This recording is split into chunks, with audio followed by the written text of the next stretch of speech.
Pria itu akan tenggelam sepenuhnya ke dalam rawa. Tapi dia tidak panik sama sekali. Sebaliknya, mata petani itu tertuju pada dua ekor musang kecil di atas pohon.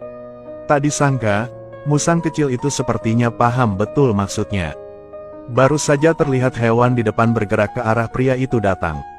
Namun dengan perawakannya yang kecil, ia sama sekali tidak mampu menarik pria itu. Saat ini, musang kecil juga tidak menganggur. Baru saja melihatnya mengunyah kulit pohon dengan gigi tajam.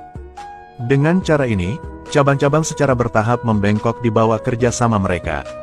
Pria itu pun meraihnya di saat yang tepat namun terkejut karena kekuatannya terlalu besar. Cerpelai itu langsung dilempar ke bawah. Ia menepuk-nepuk kaki kecilnya dan meminta bantuan pria itu. Namun ketika pria itu bangun, dia sangat lelah dan kesulitan bernapas. Kemudian dia menyandarkan kepalanya ke batu untuk beristirahat. Pada titik ini, cerpelai kecil tidak tahan lagi. Dengan sangat cepat ia jatuh sepenuhnya ke dalam rawa. Dan lakukan perjuangan terakhir. Hal ini membuat musang kecil yang tersisa sangat khawatir. Terus-menerus berkicau di pepohonan. Cobalah untuk membangunkan pria itu. Untungnya pria itu bereaksi dengan cepat. Setelah itu dia tidak berani menunda. Dia segera memasukkan tangannya ke dalam lumpur. Namun saat ini, tidak ada pergerakan di rawa tersebut. Pria itu tidak berani mempercayainya. Jadi dia meraba-raba sebentar. Tiba-tiba dia sepertinya menangkap sesuatu. Pria itu menyeringai. Detik berikutnya, musang kecil yang berlumuran lumpur itu ditarik keluar. Tadinya bulu cerpelai bersih, tapi sekarang seperti air mengalir ke saluran pembuangan. Mata jernihnya agak bodoh. Persis seperti dia. Pemeran utama pria segera memutuskan untuk membawa mereka berdua bersamanya. Dan menamakannya Sabe dan Besa. Di tengah perjalanan, seekor elang hitam tiba-tiba terbang di depan pria tersebut. Kemudian ia menatapnya hidup dan mati. Pria itu memperhatikan sesuatu yang tidak biasa. Sehingga kemungkinan berkomunikasi dengan hewan kembali terbuka. Dari mata elang hitam, dia menemukan. Ternyata ada binatang yang sedang diburu di depan. Jadi dia segera sampai di sana. Benar saja, ada dua orang yang mengelilingi seekor harimau hitam. Sebagai raja para binatang, manusia tentu tidak akan membiarkan hal ini. Saat dia menggunakan kesempatan ini, dia menemukan pemahaman diam-diam antara kedua musang tersebut. Dia kemudian melepaskan Sabe dan Besa. Baru saja melihat dua musang kecil berebut tempat pertama. Cepat ambil senjatanya tepat di bawah hidung musuh. Tidak ada senjata serangan jarak jauh. Kedua tentara ini sama sekali bukan tandingan pria itu. Melihat hanya 2-3 pukulan dikalahkan olehnya. Tidak terduga saat ini. Bala bantuan musuh datang tiba-tiba dengan busur di tangan. Pada saat kritis, seorang pria berteriak aneh ke langit. Detik berikutnya, elang hitam tadi muncul kembali. Kemudian salah satu kakinya menendang prajurit yang terjatuh dari kudanya. Lihatlah prajurit terakhir ini. Harimau hitam akan mengambil tindakan. Pria itu pun langsung mengerti. Jadi lemparkan anak panah untuk membebaskan harimau hitam itu. Harimau hitam, yang marah dalam waktu lama, langsung berlari ke arah prajurit itu. Akhirnya ia berhasil membalaskan dendamnya. Sebagai imbalan untuk menyelamatkan nyawa pria itu, Danau Hitam memutuskan untuk tinggal dan melindunginya.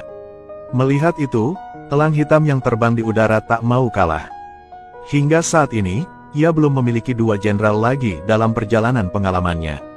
Hari ini, dia tiba-tiba menemukannya di tepi sungai. Mandi kecantikan, untuk mengagumi keharumannya. Dia dan rekan-rekannya berencana untuk secara heroik menyelamatkan keindahan tersebut. Sebagai langkah awal, mereka mengeluarkan musang kecil terlebih dahulu.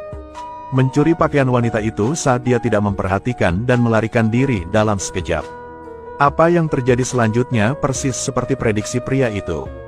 Wanita itu buru-buru berlari ke dalam hutan untuk mencari. Saat itulah harimau hitam diutus, dan wanita itu benar-benar ketakutan. Lalu dengan auman harimau hitam, suasana langsung naik ke klimaks. Melihat kesempatan telah tiba, pria itu akhirnya melangkah keluar. Dia segera memeluk wanita itu ke dalam pelukannya. Sementara dia masih bingung, mencondongkan tubuh ke dekat telinganya dan berbisik. Anda memiliki saya untuk melindungi Anda. Tidak masalah. Jika tidak terjadi sesuatu yang tidak terduga. Separuh hati gadis itu telah diambil. Sekarang ikuti saja rencananya. Tahun depan mereka akan bisa menggendong bayi gemuk mereka. Namun di luar dugaan, harimau hitam itu tergeletak dan tidak berbuat apa-apa. Berpura-puralah sebentar. Masih belum selesai. Orang berikutnya menyarankan sesuatu, tetapi harimau hitam itu tetap tidak bergerak. Hingga pria itu kehilangan kesabaran dan berteriak.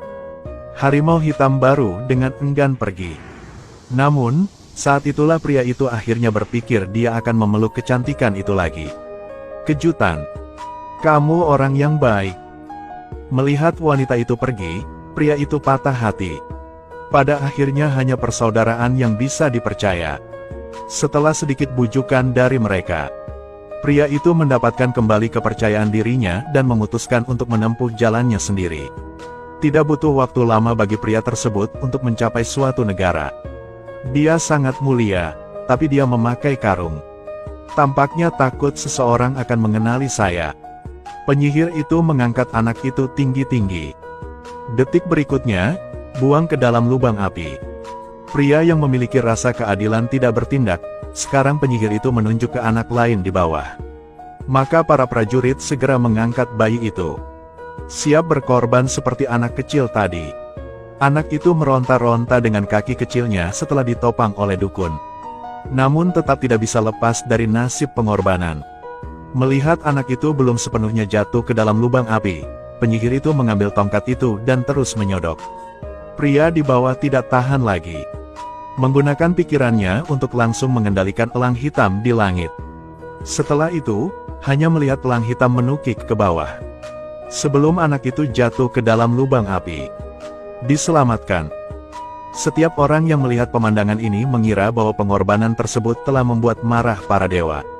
Pada saat yang sama, mereka semua berlutut dan memohon pengampunan. Kali ini, sang pria akhirnya menemukan wanita yang diimpikannya setiap malam. Tapi tidak pernah terpikir dia akan masuk tim pengorbanan. Dan penyihir itu merasa ada yang tidak beres. Dengan tegas menjelaskan bahwa yang diinginkan para dewa adalah agar lebih banyak manusia. Jadi mari kita terus bergerak. Dengan cara ini, wanita itu segera dikorbankan oleh mereka. Pria itu juga memanjat untuk menyelamatkannya.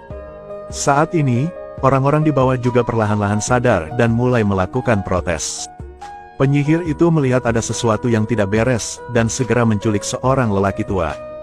Dan lelaki tua ini adalah raja di sini. Anakku. Identitas sebenarnya dari pria tersebut sebenarnya adalah pangeran di sini.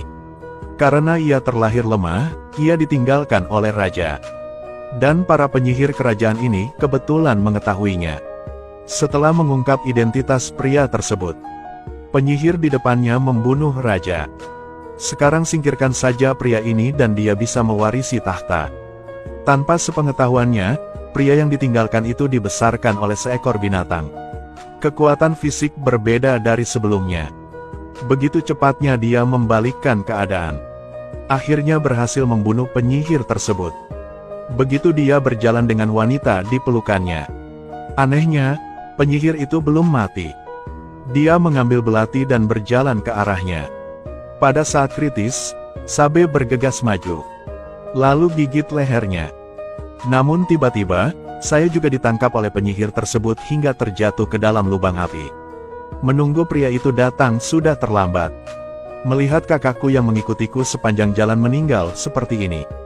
Pria yang berduka. Besa tiba-tiba berdiri dengan bingung di tangga. Lihat semuanya. Saat ini, semuanya sadar juga identitas pangeran pria itu. Selangkah demi selangkah, lanjutkan beribadah.